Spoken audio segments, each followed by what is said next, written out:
Good morning. Welcome to Patrice's Projects. So, I have finally started the foundation area. Well, actually, I didn't start the foundation itself, but leveling it out for my garden shed. And I have only leveled these two pavers right back here. Let's see, over there, and the other one over there.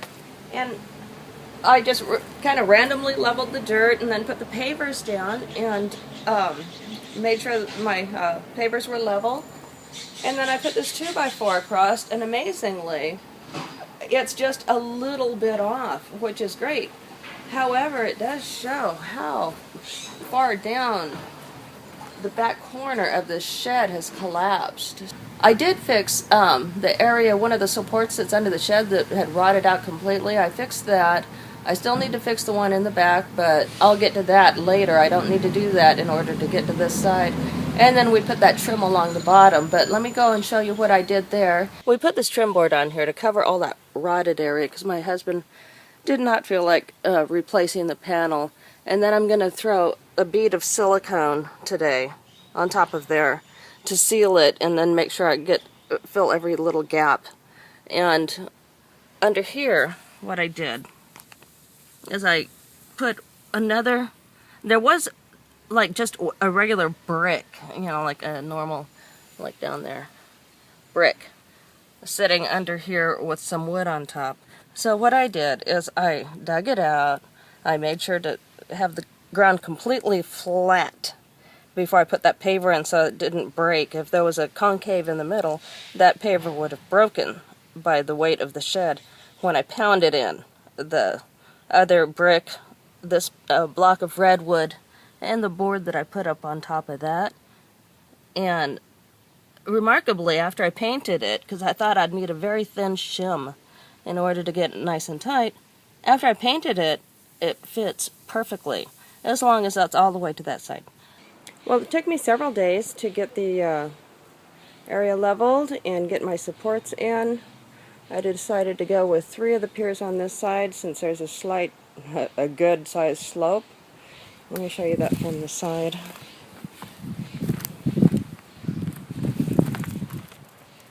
See how the soil goes downward right there.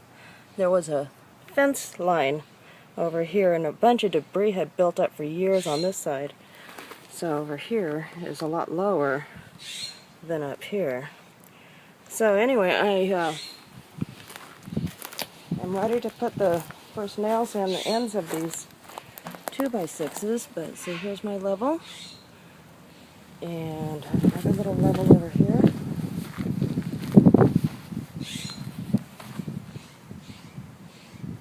So, any further leveling, I'm going to use shims, and I have these 2 pavers sitting in the middle area.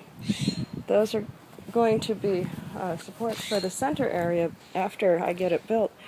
And if you're wondering why I don't have them right in the center, lined up in the center area, to save on cost, and because this is a light duty shed pretty much, I'm going to stagger my joists. I'm going to have 2x4, 2x6, 2x4, 2x6, 2x4, 2x6.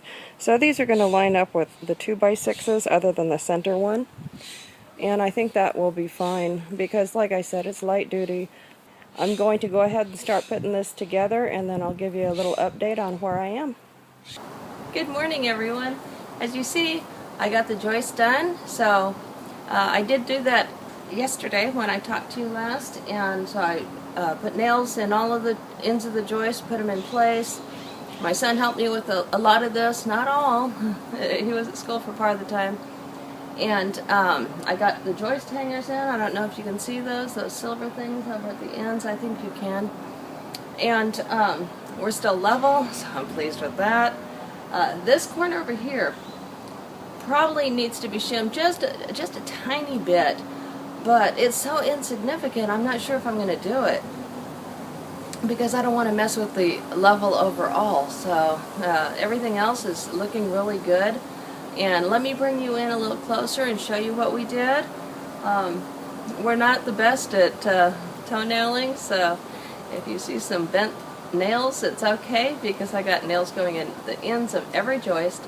And we did have to struggle though with some of the joists. I'll show you how one is twisted, and I saw as I was putting the nails in the end of the joist, my son was twisting it really hard to try and get it as straight as we could. But that's what happens when you buy green wood and it's sitting out waiting for you to work with it, and it's 100 degrees out. So not 100 degrees today. So other thing is, I don't have the other materials yet, and a friend of mine said he could bring it tomorrow, hopefully in the afternoon. But tomorrow's Saturday and Sunday, we're expecting rain, at least a 50% chance. Not a lot of rain, but enough to affect the materials more. So I'm kind of thinking maybe I should wait until Monday and work on some of my other chores, like cleaning up the garden, because fall's setting in. Tomatoes are looking terrible. I still didn't remove those two that I need to, and just do some cleanup out there, and actually clean up around here. I also scavenged some wood I need to take nails out of. I think I'll work on that today. So let me just show you what we did real quick, okay? Here's the level that was sitting right next to me, and you see the bubble is just barely off center. And here's the corner I was talking about that needs a tiny bit of a shim, and this is so close. And then let me show you over here. My level had blown off in the wind. This too shows that that corner needs to come up just a touch, just a little. But other than that, everything else is very level. So let's go over toward the back, toward the other shed. And a little level up. Oh. And it's right there in the center. There's the back of the shed. And you see it's perfectly in the center. So I'm really pleased with the level of it. And, okay, we kind of suck at putting nails in, but here's the excuse. There's a knot right there, and so that was almost impossible to put in. So let's look at one that maybe looks a little better than that, and I'll show you. First of all, here's the outside where I put the nails in. Each joist has 2 nails in the end, whether it's 2x6 or 2x4. And let's see, here's one of the twisted joists, and unfortunately this is the only one I had a problem with it not coming up flush.